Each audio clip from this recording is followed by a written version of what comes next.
Welcome to the Hamumu Halloween Home Horror Hoedown, the podcast where we watch scary movies so you don't have to. From award-winning to completely unknown, we take them all way too seriously.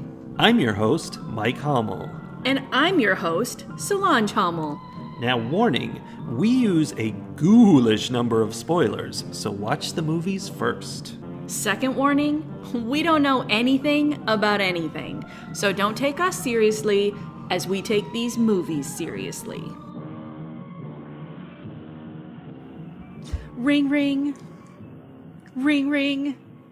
What? Ring ring. Oh, I'm sorry, is that my phone? Ring ring. One of the trivias I saw is that they increased the volume of the phone with each ring to make it more annoying. It worked. It was noticeable. Ring ring. Oh, my phone's ringing. Sorry, guys. I got to interrupt Ring, this podcast to pick up my phone. Hello? Have you checked the children? Is this Francis? Francis. Francis wasn't the deer. Francis was the person the deer was talking to. This is such an informative phone call. It's like Frankenstein and his monster. Okay, that's not, none of that is about the movie we watched. No, but here's the thing. I just love it when a stranger calls. First of all, you don't love it when anyone calls. Nope. Second of all, you definitely don't love it when a stranger calls. It's the worst. Third of all, this stranger was trying to murder her. Was he, though? He'd already done lots of murders. He's probably fine. Mm-hmm. 1979. I like how you worked that in.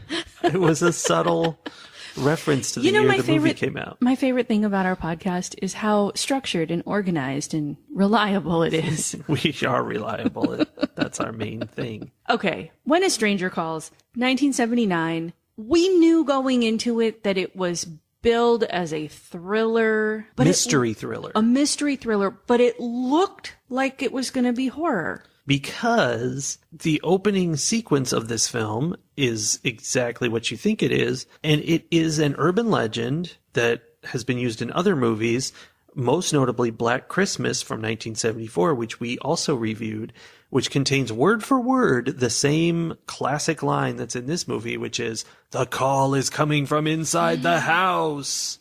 Dun, dun, dun. Which is at the crux of the point of the story. So from the description of it and like the picture and okay, granted, also from the trailer for the remake that happened in the early 2000s? 2006. I was fully expecting a movie where someone came in and was chasing a teenager around the house while she tried to protect herself and the children she was babysitting. Yeah. I thought that was going to be the whole movie.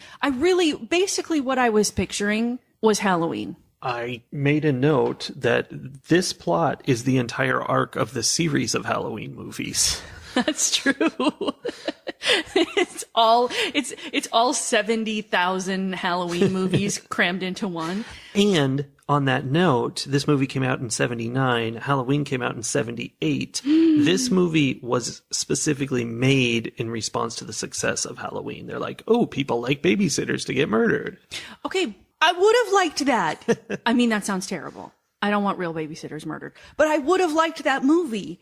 But this, the babysitter being chased around, we didn't even get to see that. We just saw her being tortured by the ringing of a telephone for 20 minutes. It was a terrible noise. And then it's a flash forward to 7.5 years later, where now the guy has gotten out of crazy prison and he's chasing her. That's what they call that. And he's not even chasing her down at first. He's just chasing down people. He's just kind of being a general menace in the city. That's realistic, though. Is it? Yeah, he's a weirdo. He's just he's going to be weird. I feel like the middle 40 minutes of this movie was really just the makers of the movie going, see, city life is terrible. Yeah, there was a lot of that. Everyone is terrible in the city. Mm-hmm. It's all dirtbags and loose women. Yeah. And murderers. Well, that was the 70s. True.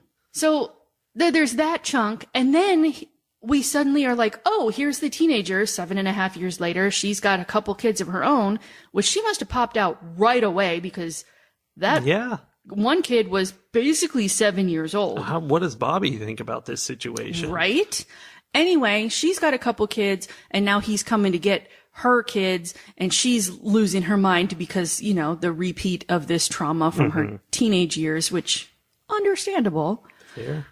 And then, like, that's not the movie I wanted. I know. But it was exciting to me at the end when it came back around. And you even mentioned this when we were watching it, that, now we're doing it again. I mean, that definitely was an improvement over now he's just loose in the city. Yeah, and we're learning about soup kitchens. Yeah. One of the most emotional responses I had to this movie was when cop turned private detective Cliff was chasing bad guy Kurt through the soup kitchen, and Kurt like grabs 2 big trays of dishes and just throws them on the floor. And I'm like, that's all the dishes that soup kitchen had. Like, what? That was completely unnecessary. Yeah, it caused real problems for charity. Right? Not cool, Kurt. I cared about that nonprofit. I did not care about pretty much anybody else in this movie. Not even the children that were gutted with bare hands. Well, I didn't have a chance to care about those children. Okay, can we talk about the setup of this movie? Yes, we can. We spend the first 5 minutes watching the babysitter walk through the dark to the house where she's babysitting. So she gets there, and the doctor and his wife are going out to dinner, and the wife is just like, the kids have been sick. I put them to bed. Like, don't wake them up for any reason. And then they just leave. And the thing is, she was there covering for someone else who was supposed to be babysitting, is what I got from the phone call she had with her friend afterwards. Okay. So basically, the doctor and his wife did not know this babysitter. And they're just like, whatever, like, we're not going to tell you anything about the kids, about the house, anything. Just the kids are sleeping, don't wake them up, and eat anything you want in the fridge. By 80s parenting at its best. Oh, so to go back to your, like, did I care about the children? I didn't, because nobody cared about those kids. No. Like, the parents didn't care about them as they were leaving. They're like, whatever, we're not going to introduce you to them. We're not going to show you where their bedroom is, anything. Just like a brief mention. They're somewhere upstairs. And then when she's being attacked and she finds out there's someone actively in the house, her first response is to run to the front door and try to get out. And the only thing that stops her is that she has thrown the chain lock. Yeah, she had to fix it. She didn't even flinch towards the children's bedroom. Nope, they're not her kids. And that's a distinct difference from the idea of Halloween, which is all about Laurie protecting these kids. Surprisingly. Right. To her own above and detriment. beyond. Yes. Yes. This babysitter was the exact opposite. This babysitter, who is Kimmy Schmidt's landlord from the Unbreakable Kimmy Schmidt. Sometimes known as Carol Kane. Not often. Usually known as Kimmy Schmidt's landlord. Sure. So Carol Kane has the face and voice of someone who is crazy. Yeah. Like, and maybe it's because I primarily know her from her role as Kimmy Schmidt's landlord, and she's a little crazy in that. Yes, very. Like, I had such a hard time taking her seriously as the teenage babysitter, first of all. And then even later when she was the mom, I was like, this is not a serious person. This is not a person that I can take seriously. This is a person who is kind of sad. Definitely going to do things wrong. As a teenager, well, and also as the adult, since this movie was all filmed in the same year, she was 27 years old. She looked it. And I don't mean that in a bad way. I just mean she didn't look like a 16-year-old. No. Yeah, I was having a hard time. And maybe it's because she's been typecast for so long, like that I've only seen her in roles like that, but I was having a very hard time taking her seriously. Yeah, I think she does comedic stuff a lot. Yeah. But then also she was doing things like she's at this rich family's house babysitting, and she's totally got her hiking boots up on the couch. Oh, I didn't pay attention to that. Yeah, she's curled up on the couch with not just shoes on, but like hiking boots. I mean, she didn't use them for hiking. They weren't muddy. She had used them to walk all the way to their house. Something people in this movie did a lot was walking long distances between houses and buildings. Yeah. And we watched every minute of it.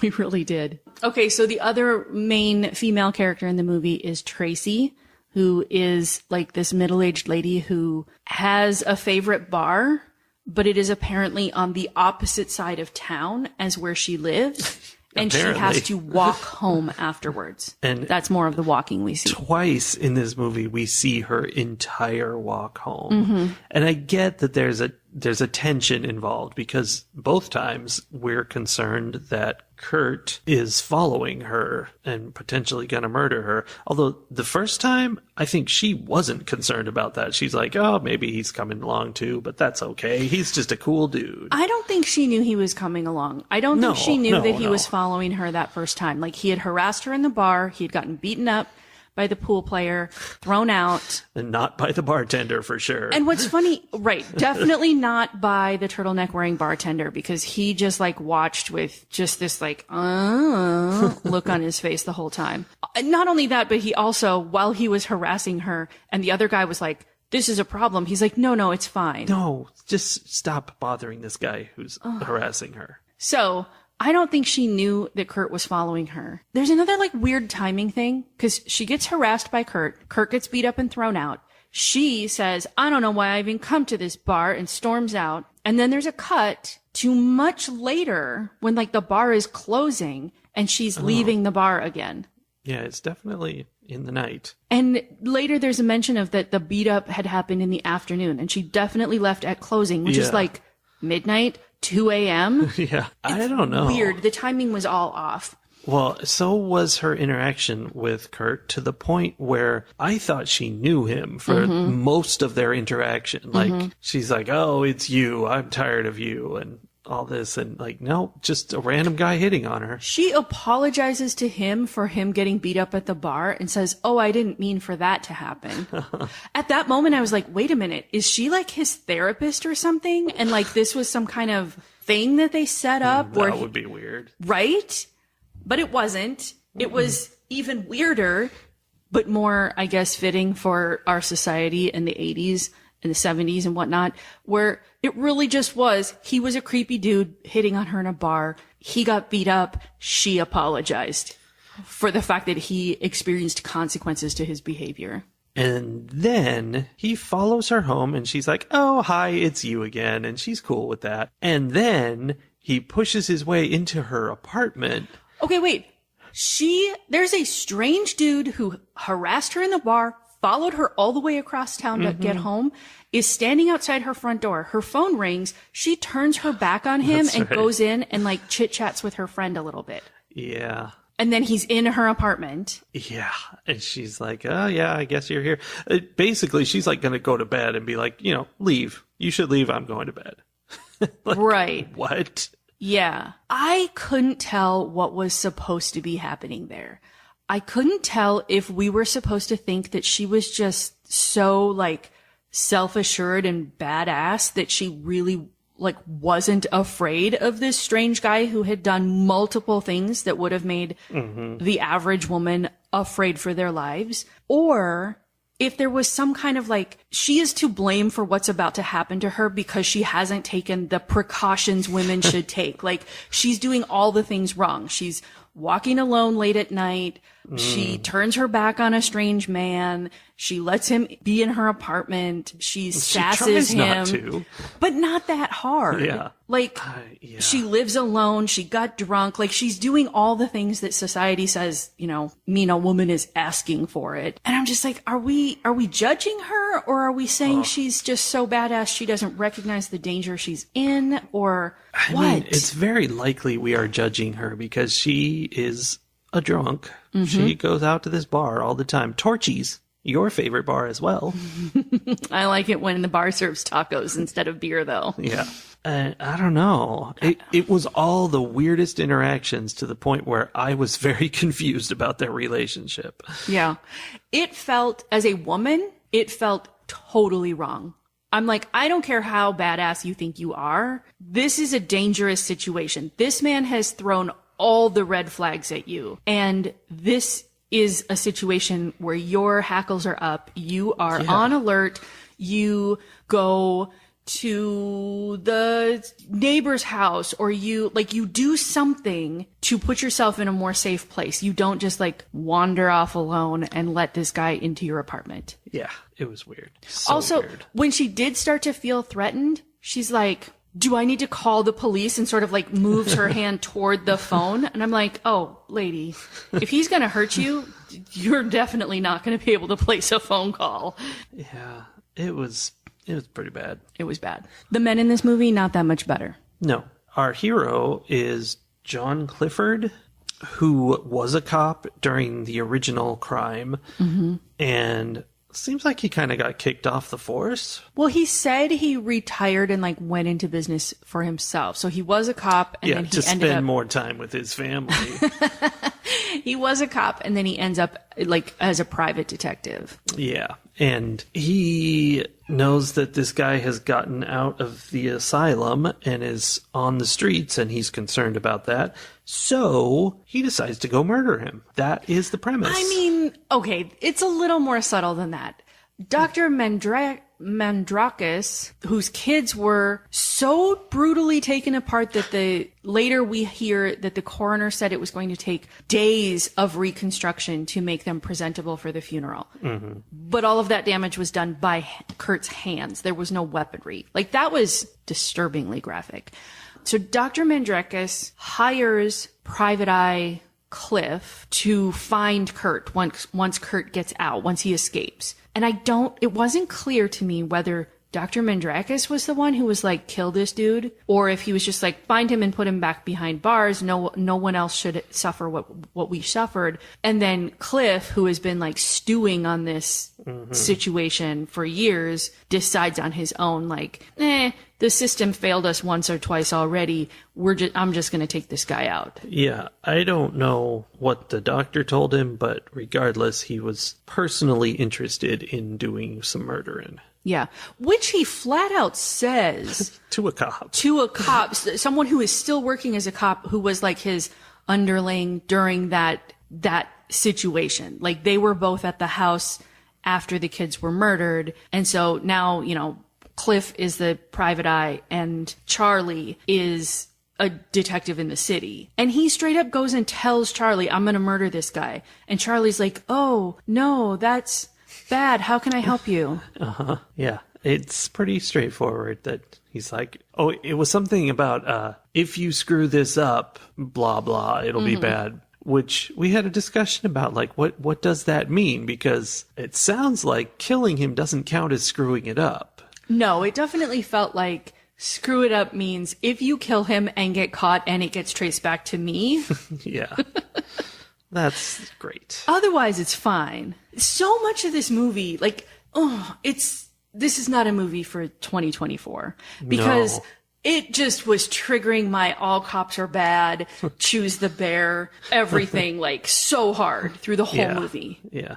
It was so sketchy. I don't feel like this is a theme of the movie, at least not in a good way, but it deals a lot with homelessness issues. Like, you see how rough it is for homeless people and like what they're doing, getting kicked out of places just for having to sleep in them. And there's like long scenes of Kurt, who now, having broken out of the asylum, he's got nowhere to be, so he's on the street. And, just shots of him curled up against a building trying to stay alive. Right. And all the other people out there on the streets. One thing that I noticed was this movie was very multicultural. There were quite a few Black characters. There were quite a few Asian characters. But the thing is, they were all homeless people or people doing sketchy things in the city. And so it was like, yay, diversity, boo, representation. Yeah. I think one thing that I wrote down about this was that this movie felt like vigilante justice porn. Like, the hero was this guy who was going to get vigilante justice. And it feels like if we had watched this movie in 1979, it would have been much less horror than I felt like it was now. But that's because so much of what I was seeing as horror was the heroes of the movie doing their heroic things. Yeah. I don't know. I think it would have been a very different movie if we had watched it in the late 70s, early 80s. There's a scene at a homeless shelter where Kurt has he's got a place to sleep tonight because he's, sleeping on the bunks at the homeless shelter.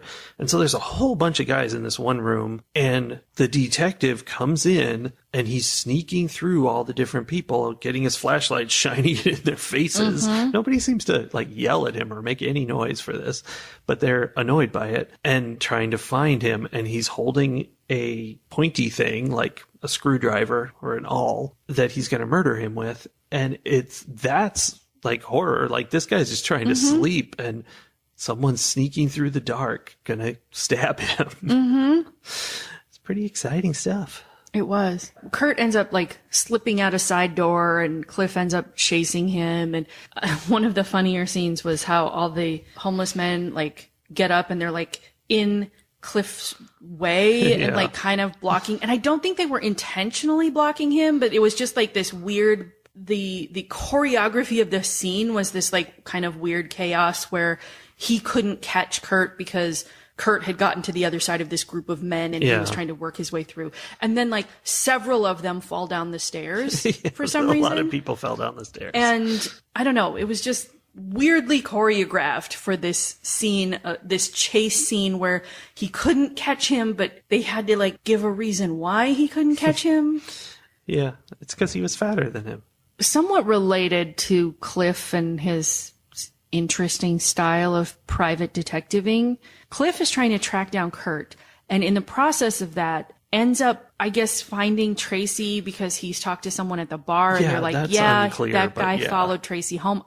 Maybe that's what happened. I don't know. But so he gets to Tracy's apartment and he's pounding on the door and she's like, who is it? And he's just let me in. Oh yeah. And he doesn't said want he to. was a cop. He does. He says he's a cop and she's like, okay, show me your badge. And he's like, well, you have to open the door so I can show you. And she opens the door and he kicks it in and forces his way into the apartment. He forces his way into the apartment in a way that Kurt did not. Yes. He forces his way into the apartment and he's like, I don't even have a badge. I have a license on a piece of paper and I left it at my office. Which was one of the what? funniest lines. It's hilarious, but also dude, you're being absolutely terrible right now. Yeah. To this woman who has no idea who you are or why you are there. Every man in town had smashed his way into this woman's apartment. Oh, it's her fault for being a loose, hussy drunk. Yeah, it is. But yeah, he just was so aggressive. And then I guess she gets on his side and it's like, yeah, let's go get this guy. Yeah, because once he forces his way in and is like, I have a license on a piece of paper that you can't see because it's somewhere else. She's like, oh, okay, well, I guess we'll work together. Because again, this woman is not cognizant of the dangers that she's in. Yeah. So weird. And then we get to see her walk home from the bar all night again, secretly being followed by the detective who is watching to see if Kurt is going to follow her. Yeah. So, which doesn't work. No, but it's high drama. It is. Okay, so later, when we get to Jill's house, Jill is a babysitter. We get to Jill's house. She's all grown up. She's got kids. She's got a husband. She's basically is in this scenario that the Mandrakises were in when she was babysitting for them. Very much exactly. And her husband is taking her out to dinner because he's got good news about his promotion. And the difference, though, is that the babysitter comes and she's like, the kids are upstairs, they're asleep, whatever. Here's where we're going to be. Here's the phone number. You know that 911 is the emergency number, right? And basically is telling the babysitter all of these things. This trauma that she went through, she's like, you need to have all this information. Here's where we'll be. Here's when we'll be home. If anything happens, call us. And so they go out, but then we don't see the babysitter stuff. We just hear a phone call comes in at the restaurant. Yeah. Does he call her at the restaurant? Yeah. They're talking about his raise and there's a phone call and she's like, oh, I bet it's the babysitter. And she picks up and it's him saying, have you checked on the children? And she loses her mind. Yeah. Rightfully so. Women rightfully be crazy. So. Here's where we find the one and only good man in this whole movie. Her husband is amazing. He's very supportive. And even like when she's doing the whole, here's all this stuff and she's like kind of being too intense to the babysitter, he's like, no, for real, you need to know this stuff. Like there are reasons. And then when she's losing her mind in the restaurant and everybody's like, oh my God, what's wrong with this lady? He's like, no, I'll explain it to later. Yeah. Like he's talking to the cops. He's like, I'll explain it later, but you just have to like look after our kids right now. Like he goes right into, we're going to protect our kids. She's right. Something is happening mode. Is awesome. Which leads into the final, exciting finale where they're back home. Their kids are sleeping in the other room. They're not staying with the kids like I would on this night. Right. Because the kids are never harassed in this last part. Like they get home, the kids are fine. The babysitter's fine. The babysitter's like, I don't know. Nothing happened. It was all perfectly normal. I had the same thought. Why did they not get those kids and move them into their bedroom? Yeah. But she goes about her evening and is just so much too chill about the situation, and it drove me insane where she was like the lights turned out. She turns the lights on in the kitchen, goes in to get a drink of water or whatever, and then the lights all turn off and she's like, oh, I guess I better turn on the oven light. That's it. I mean, obviously she was concerned a little bit, but she didn't care. She goes into the kids' rooms and her son is like asleep in his bed, but he's holding like a unwrapped sugar daddy, like one of those candies that's sort of like a long flat rectangle Tootsie Roll sort of thing on a stick. Yeah. And she's like, wakes him up. Where did you get that? And he's like, I don't know. And he goes back to sleep. And she just walks out of the room. Well, I mean, she like looks in the closet. Yeah. And then she walks out of the room.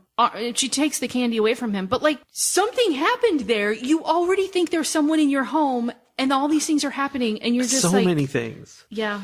And then she's like going to bed and whatever. Like, really just gonna go to sleep now. Mm-hmm. Of course, it turns out her husband sleeping next to her is not her husband. It's Kurt! Aye! Because he bonked her husband on the head, her light sleeper of a husband on the head, and stuck him in the closet. Mm-hmm. Fortunately, just as Kurt is about to murder her... private detective Cliff jumps out of nowhere, shoots 4 bullets into him from an angle that would have gone through him directly into Jill. Yeah, but he didn't care. Did not care. And like saves the day. And then has this like conflicted moment of, should I also shoot him in the head? I'm like, dude, you shot him 4 times in the don't have body. to worry. Like, I don't think this guy is going to live, but okay, like let's pretend you're making a choice right now. Yeah. And then they find the husband and the husband is alive. Yay. I was actually legitimately glad about that because that guy, he was a good guy. He was not the light sleeper he said he was, but he was still a good guy. And then that's it. Yeah. And speaking of people who died, the man who played Kurt actually was terminally ill while they were filming this movie and died the next year. Oh, that's really sad. Yeah. That's why he was skinny. Oh. It wasn't because he spent 7.5 years locked up in an insane prison? No, it wasn't. That's kind of sad. Ratings. As a mystery thriller, this movie should have been... mysterious and thrilling. No, it should have been kind of right in my wheelhouse. Like, this is the kind of movie I generally enjoy with, people stalking other people and the tension and the darkness and the this and that. But it was so steeped in, I just have to call it misogyny. Like the way that these women were treated and portrayed, like the characters we had were so poorly done in terms of like how women truly behave and how women truly exist in the world. It was very problematic to me. And then just the whole like vigilante justice piece where the cop is the vigilante. Yeah. It doesn't make any sense. Like he's like, well, I left the system, but now I'm the hero because the system failed. But he didn't leave because the system failed. He left to go out on business on his own. I don't know. It was weird. There were too many disconnects, and I think that the heroics of this movie were horrific to me, not heroic, which I guess made it a better horror movie, but also just made it an annoying movie. Like I was just mad at the people. And I really like the behavior around these kids where there's like, there are kids in mortal danger and we're just not ever even going to go into the room with them, which I'm assuming was a decision made based on the fact that it's hard to work with child actors and it's more expensive and it's like a hassle. You know, it puts all these limitations on hours and, you know, whatever. So they were just limiting the amount of screen time the child actors had, especially in a horror movie. I mean, that kind of makes sense, but it didn't, like, it made it feel so unrealistic. Yeah, he's calling her every minute and a half for the first 20 minutes of the movie, going, have you checked on the children? And she doesn't do it. Not once. The entire time. Not once. Which I guess was good for her because later we find out that they've been dead since the first phone call. And if she had gone up to check on them, like, she would be dead too. But for real, what kind of babysitter are you? She's like, I don't know what this guy's asking. This is crazy. Right? Someone's threatening the children you're babysitting for that you have not laid eyes on once and you're not a little curious. Very busy waiting for Bobby to call. Yeah. Oh, also the thing I forgot was that she called the police multiple times when she was babysitting to be like, someone is harassing me on the phone. And they are basically like, well, this happens all the time. We don't do anything about it. Yeah, just stay in the house. It's fine. All right. So because of my general irritation with this movie, I'm going to score it kind of low, but and it could potentially be saved if it had actually been a strong plot, but there were so many weird little disconnects that the fact that it's a mystery thriller can't save it in my mind. Yeah, the investigation made very little sense. Yeah. Just all kinds of random things connecting together. It was like pieces had been cut out, but they hadn't thought about how it now didn't make sense. Like he's doing there's this like montage of Cliff doing his investigative stuff, you know, making phone calls and this and that, circling articles in the paper and whatnot. And then later he's talking to the other cop and he's like, from now on, I go it alone. And I'm like, okay, but you've literally been doing it alone the whole time. Like, what does that even mean? So I don't know. There were so many of those that I am going to give When a Stranger Calls from 1979, 2.5 umbrella / walking canes out of 5. Yeah. I don't know. I feel like maybe it deserves a 3, but I'm mad at it. So I'm giving it a 2.5. There it is. That's exactly how reviewing works. Yeah. Yes. So I will say IMDb trivia that the first 20 minutes of this movie, which is the, you know, killer upstairs, calls coming from in the house, was actually a short film. They may have reshot it for this movie, but the director had made this short film of just that and decided to expand it into a movie. And that part was good. He didn't reshoot it at all. That's why there's that weird disconnect where she opens the door and there's like the weird face. You're like, oh my God, who is that? Just a photo of a face. Photo of a face. And then it transforms into that's the cop who's there. Yeah. Now that the kid, you know, they know the kids are dead and everything. Absolutely. They just took a film that had already been made and taped on the rest of a movie. Oh, okay. 2.5 for sure. Okay. And that's the thing that was horror. The first 20 minutes was solid horror. I was like, yeah, this is really scary and interesting. Like what is happening? And they kind of have that at the end of the movie as well, where they basically repeat that first part. And that was pretty good too. And then just in between is this 70s big lights, big city nonsense, which was tiresome for sure. So I give good credit for the first 20 minutes, but it was one of those things where you should have just made a short film because that's what you had. It was fine. You should have been done there. So I'm going to give this 2 umbrella / walking canes out of 5. I don't even feel the need to give that extra 0.5. Yeah, that's fair. Having heard that, I now am like, maybe it should get a 2, but I'm going to stick with the 2.5. It was disappointing. On the other hand, there's a part of me that's like, do we watch the 2006 remake of it? Because what if it's more the movie we were looking for after other people watched this first one and were like, that's not what it should have been. It should have been this. We could certainly try it. There is also When a Stranger Calls Back from like 93 or something, starring Carol Kane and the guy who played Detective Clifford. Because, here's the plot, someone else has that first 20 minutes happen to them. It's a new babysitter, new kids, and these two team up to try to deal with it, to try to help her. Very exciting. We'll be back next week with hopefully something that is closer to what we're looking for. Possibly the remake of this movie. Possibly. Who knows? You'll have to check back next week and find out. Yeah, you will. Bye. Bye!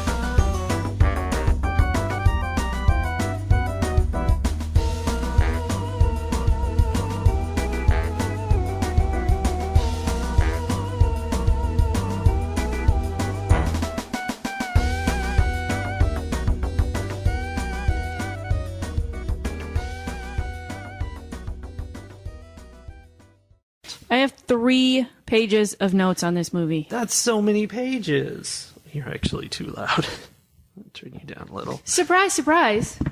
You're the Brennan Lee Mulligan of our podcast.